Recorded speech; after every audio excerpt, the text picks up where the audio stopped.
Buenas tardes, compañeros. Mi nombre es Katia Hernández Torres, soy médico residente de segundo año de la especialidad de nefrología de la sede de Hospital Nacional 2 de Mayo. Y hoy día tengo la oportunidad de poder exponer acerca de la enfermedad renal crónica en el primer nivel de atención.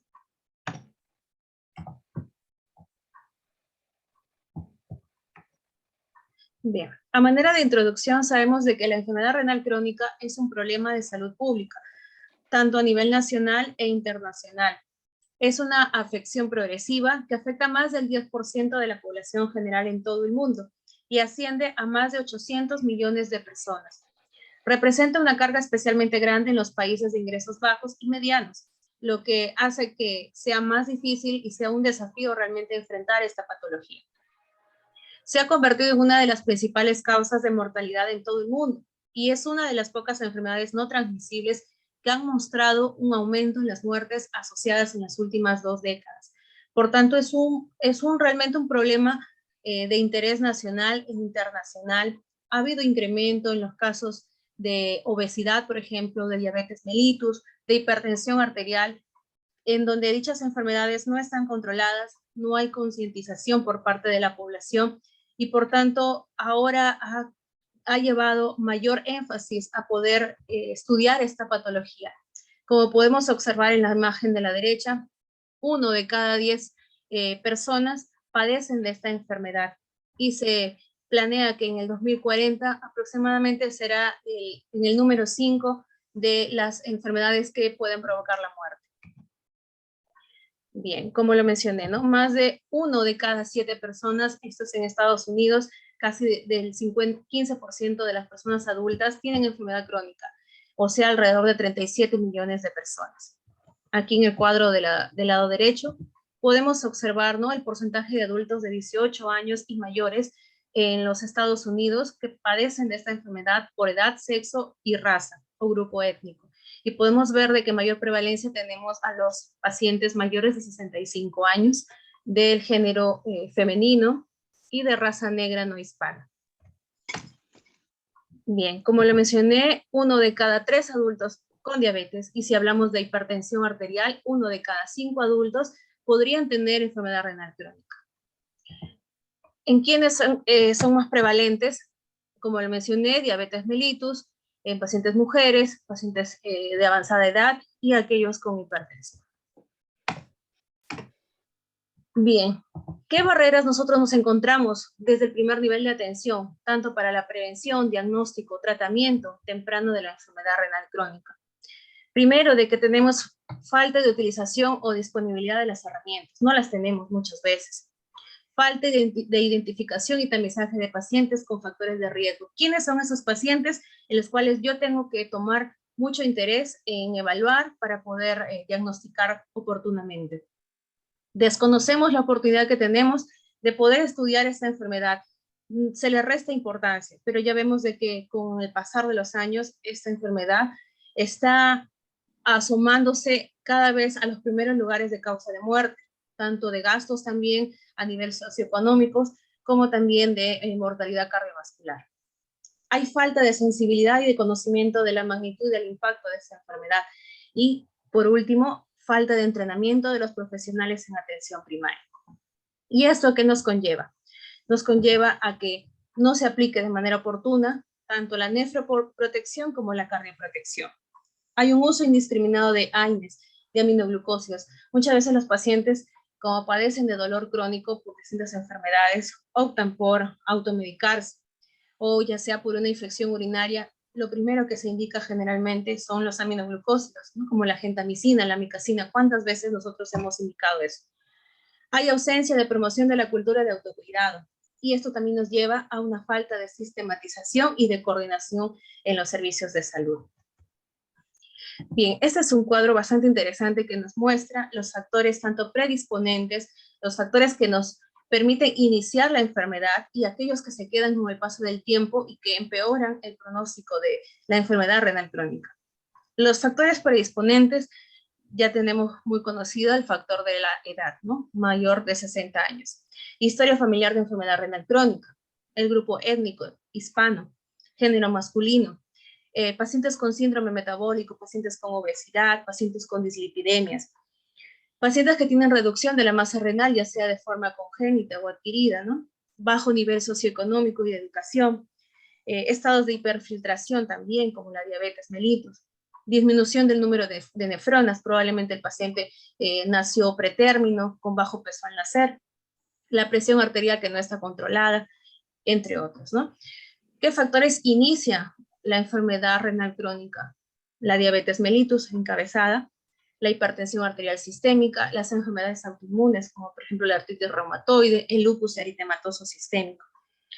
El uso de nefrotoxinas, que es lo más común observar en el primer nivel de atención, el uso de los AINES, por ejemplo, aminoglucósidos, pacientes que usan medios de contraste para, como método de estudio diagnóstico, ¿no? Ya sea en el uso de la resonancia, el uso de la tomografía, patologías urológicas que también vemos con bastante frecuencia, pacientes con obstrucción urinaria, litiasis urinaria, ¿no? La obstrucción urinaria en el caso de los pacientes con cáncer de próstata, por ejemplo, o bien con hiperplasia benigna de próstata. Pacientes con infecciones urinarias recurrentes, en las cuales detrás de esto puede estar oculto alguna malformación urogenital, enfermedades hereditarias. ¿Y cuáles son los factores que perpetúan la enfermedad renal crónica? Pacientes con proteinuria persistente, pacientes que a lo largo de la enfermedad, como por ejemplo la diabetes mellitus o la hipertensión, estos pacientes van a presentar pérdida de proteínas por la orina. Cuando la presión arterial sistólica no está muy bien controlada, se mantiene más de 130 milímetros de mercurio, la alta ingesta de proteínas, el pobre control glucémico en los pacientes con diabetes mellitus, pacientes obesos, a pesar de que se les indica cambios en los estilos de vida, persisten con sobrepeso u obesidad, ¿no? Pacientes con anemia, con dislipidemias, pacientes que aún no cesan de fumar, pacientes con hiperuricemia, pacientes que aún persisten también con el uso y abuso indiscriminado de nefrotóxicos y pacientes con enfermedad cardiovascular. Bien, este es un cuadro que me pareció bastante interesante, que nos muestra la etiología de la enfermedad renal crónica en el Perú según la evolución. Vemos que en los primeros años no había una etiología conocida, muy bien establecida, que nos oriente a que sea como la causa de la enfermedad renal crónica. Pero con el pasar de los años y también con el aumento de otras enfermedades no transmisibles, tenemos que la hipertensión arterial y la diabetes mellitus han cobrado mucha importancia. En el 2015, el 44% de estos pacientes han tenido o tienen nefropatía diabética, seguido por la glomerulonefritis crónica, la uropatía obstructiva, la nefropatía hipertensiva y también la enfermedad renal poliquística, que es hereditaria, ¿no? Bien, ¿cómo podemos clasificar la enfermedad renal crónica? Según 5 estadios, y esto se basa en la tasa de filtrado glomerular. Podemos observar de que hablamos de un estadio 1 cuando la tasa de filtrado glomerular es mayor o igual a 90. Cuando hay una reducción ligera de esta tasa, hablamos entre 60 y 89. Hablamos de estadio 3 cuando hay una reducción moderada de esta tasa. Y ahí se va a subdividir en A y B. ¿Y esto por qué es importante? Porque hasta el estadio 3A es cuando nosotros, como primer nivel de atención, es cuando somos médicos de cabecera de estos pacientes. Pero estadio 3B en adelante es cuando nosotros tenemos que referir al nefrólogo. Reducción grave de la tasa de filtrado glomerular cuando se encuentra entre 15 y 29. Y menor de 15 cuando hablamos de enfermedad renal en fase terminal, ya sea que se encuentre en una terapia sustitutiva o no. Bien, y este es el cuadro que las guías internacionales han establecido en el 2020 y han actualizado realmente, y se basa, como podemos observar en la parte izquierda, según el filtrado glomerular, ¿no? Y según al lado derecho, la parte superior, la presencia de albuminuria, que es un marcador importante de daño renal, es un marcador incipiente, que si bien de repente la creatinina se encuentra en valores normales, pero ya hay presencia de proteínas en orina a predominio de albúmina, ya podemos catalogarlo como enfermedad renal crónica. Los colores son importantes. Si vemos el color rojo, nos indica que ya debemos referir a ese paciente al nefrólogo. Ese paciente nosotros, desde el nivel primario de atención, ya no deberíamos evaluarlo. Probablemente hacerle un seguimiento, pero ya no deberíamos evaluarlo ni hacerle el tratamiento, sino referirlo al nefrólogo. Bien, ¿cómo diagnosticamos? Este diagnóstico es en base a su definición y hablamos de enfermedad renal crónica cuando hablamos de una alteración ya sea funcional o sea estructural del riñón, y hablamos de la tasa de filtrado glomerular disminuida, menor o igual a 60 mililitros por minuto por 1.73 metros cuadrados. ¿Cómo estimamos la tasa de filtrado glomerular? Lo estimamos con la ecuación. Actualmente utilizamos esta ecuación, el CK de EPI. Esta ecuación está basada en fórmulas que lo podemos nosotros acceder desde el celular, un aplicativo, y colocamos los datos tanto de la creatinina, colocamos la raza, el sexo y la edad, ¿no? Y el valor de la creatinina. Y esto nos va a arrojar un resultado y ahí vamos a poder clasificarlo, ¿no? Y ponerle un estadio. Y por último, la evaluación de la lesión renal a través de 4 parámetros, que básicamente son laboratoriales como la albuminuria. Nosotros en el primer nivel de atención es muy poco probable que tengamos la medición de la albúmina en orina, pero sí tenemos un examen de orina en la cual nos puede identificar la presencia, al menos de forma cualitativa, de proteínas. Las alteraciones en el sedimento urinario, como lo mencioné, la proteinuria, la hematuria también, la presencia de cilindros también es importante. Las imágenes radiológicas patológicas también podemos encontrar a través de la ecografía renal o una tomografía. Y las alteraciones histológicas que finalmente van a corresponder a la biopsia renal, que es un método diagnóstico definitivo y es prácticamente el último cuando se agotan los demás exámenes. Bien, ¿qué recomendaciones nos da la CADIGO, que es una guía internacional del manejo de la enfermedad renal? En resumen, nos dice que tenemos que abordar los factores de riesgo y también abordar factores que sí se pueden modificar. Por ejemplo, tenemos dejar de fumar, ¿no? Al paciente tenemos que decirle y poder concientizarlo a que deje de fumar. El control de la presión arterial es importante. La nutrición, el consumo moderado de proteínas, disminuir el consumo, si es que ya se encuentra en un estadio 3, por ejemplo, disminuir el consumo de proteínas, ya que estas proteínas no las va a poder utilizar o aprovechar, sino las va a perder a través del riñón. El ejercicio es importante, más de 150 minutos de ejercicio aeróbico a la semana. Si es que es un paciente diabético, controlar las glicemias. Se dice de que con la glucosa en ayunas no es tan válido controlar las glicemias, sino con la hemoglobina glicada. El uso también de los YECAS o ARA2 para controlar no solo la presión arterial, sino también la proteinuria. Y entre otros, sobre todo el control de peso. Esos factores que les acabo de mencionar son aquellos de que nosotros podemos modificar o podemos concientizar desde el primer nivel de atención. Y aquí también algo importante que lo he colocado, por ejemplo, los pacientes diabéticos que consumen, por ejemplo, metformina, si es que está en estadio 4, por ejemplo, o 5, estos pacientes ya no deberían utilizar metformina. Se debería referir al endocrinólogo o al nefrólogo también para que pueda continuar su manejo, pero ya en esos estadios no se puede indicar la metformina porque aumenta el riesgo de acidosis láctica. Como lo mencioné, el uso de los YECAS o ARA2 también es importante en pacientes con diabetes, hipertensión y también que presenten proteinuria, ¿no? Hacer ejercicio, también algo que me estaba olvidando, es importante, ya que la actividad física mejora la sensibilidad a la insulina y también mejora el control de las glicemias. También mejora el control de la presión arterial, de la esteatosis hepática, así como patologías como la depresión, la fuerza, la movilidad, y esto hace que sume años sin discapacidad. Bien, ¿cómo podemos hacer el manejo clínico de la enfermedad renal crónica en sus diferentes fases? Primero, en la prevención primaria, ¿qué podemos hacer, no? Primero, educar y promover la salud renal antes de que el paciente tenga cierta enfermedad, ¿no? Tamizar y tratar los factores de riesgo de enfermedad renal crónica. De repente es un paciente que fuma, es un paciente obeso, es un paciente que probablemente no lleve una dieta adecuada, no haga ejercicio, ¿no? Ahí podemos hacer ese tipo de prevención primaria. Prevención secundaria. El paciente ya es un paciente diabético, probablemente de larga data, no lo sabemos, es un paciente hipertenso, mal controlado, un paciente que no se adhiere al tratamiento o que de repente la presión arterial no logra controlarse con el fármaco que utiliza. Tenemos que pesquisar y tratar la enfermedad renal. detener o enlentecer la progresión de esta enfermedad renal, y así como prevenir sus complicaciones, sobre todo la morbimortalidad a nivel cardiovascular.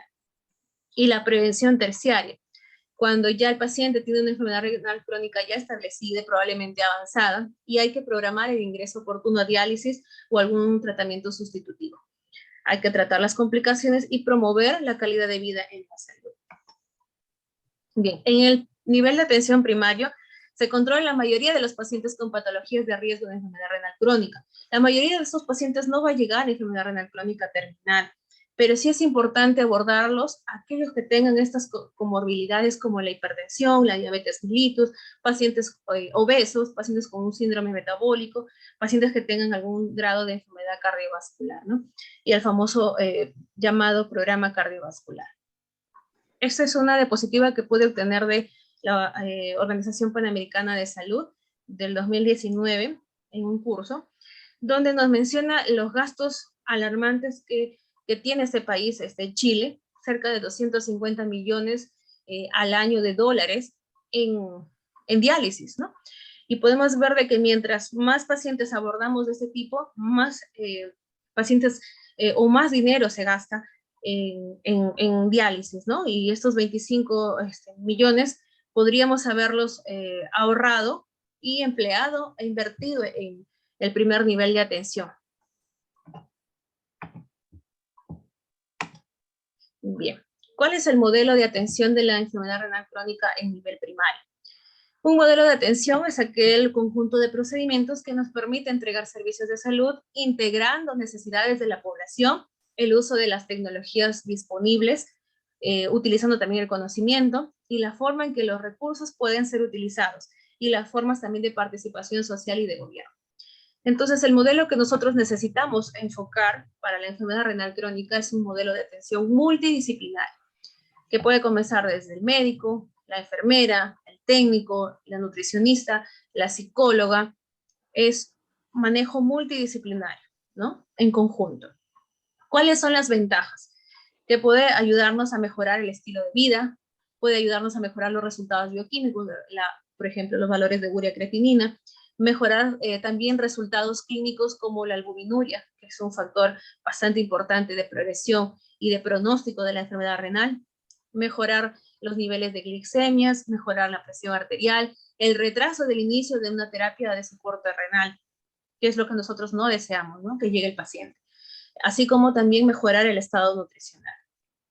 Bien, y este modelo que me pareció también muy interesante es que nos habla de pasos, ¿no? Son 4 pasos. Primero, todo paciente que llegue a consulta en atención primaria, interrogar la presencia de factores de riesgo para enfermedad renal crónica. La edad, por ejemplo, el sexo, antecedentes familiares, antecedentes personales, es diabético, es hipertenso, lleva tratamiento o no lo lleva, cuántos años también de diabético, cuántos años de hipertenso, tiene antecedente de hiperplasia benigna de próstata, tiene probablemente tabaquismo, ¿no? O enfermedad renal poliquística, o el papá, la mamá tiene antecedentes de enfermedad renal poliquística. Entonces, si lo tiene, vamos a evaluar la presión arterial. Vamos a pedirle un examen de creatinina sérica y vamos a estimar la tasa de filtrado glomerular. Vamos a también a determinar la relación albuminuria, proteinuria o creatinuria en una muestra aislada de orina. Esto casi no se puede evaluar en el primer nivel de atención, pero si lo tenemos, podemos pedirlo. Hacer un análisis del sedimento urinario de presencia de cilindros, hay presencia de alguna célula que nos indique daño renal, y solicitar estudios de imagen si es que es necesario. Ahora, ¿esto es normal? Si esto es normal, entonces vamos a insistir, si por ejemplo el paciente sea obeso o tenga algún hábito, mal hábito de vida, entonces modificar los factores de riesgo para la enfermedad renal crónica y repetir la evaluación en humano. Si esto no es normal, entonces vamos a estratificar y diagnosticar la enfermedad renal crónica. Decimos según el nivel de la tasa de filtrado glomerular estimada, decimos estadio 1, estadio 2, estadio 3, estadio 4 o 5. Y aquí he colocado una línea roja que nos dice que hasta este estadio podemos nosotros manejarlo desde el primer nivel de atención. Luego, podemos identificar el daño o el factor de daño renal, sí, pero lo que tenemos que hacer es derivar al nefrólogo, ¿no? Sin embargo, eso no nos quita la posibilidad y la oportunidad de aconsejar al paciente y de poder concientizarlo que el paciente debe de dejar de fumar, por ejemplo, debe de bajar de peso, comer mejor, ajustar, si es que tiene algún medicamento que tenga que ajustar la dosis según su función renal, hay que hacerlo. También evitar las nefrotoxinas, como los AINES, por ejemplo, o los aminoglucósidos. Bien, entonces eso es lo que podemos hacer. Desde el estadio 3B, 4 y 5 debería ser manejado por el nefrólogo, pero muchas veces no sucede eso, pero hay que identificar a estos pacientes para poder referirlos. Bien, ¿cuándo podemos solicitar ecografía desde la atención primaria? ¿En qué casos? Si es que nos encontramos un paciente con enfermedad renal crónica progresiva, pero que la disminución no sea lo más común posible, sino que sea la disminución más de 5 mililitros. Lo normal o lo esperable es 1 mililitro por año, ¿no? Entonces, aumenta o disminuye la tasa de filtrado más de 5, hay que referir a este paciente para que le puedan hacer una ecografía renal. Probablemente estemos ante el caso de una falla renal aguda o algún tipo de patología. Presencia de hematuria, presencia de sangre, de hematías en orina, ya sea macroscópica o también de albuminuria persistente, hay que solicitar la ecografía.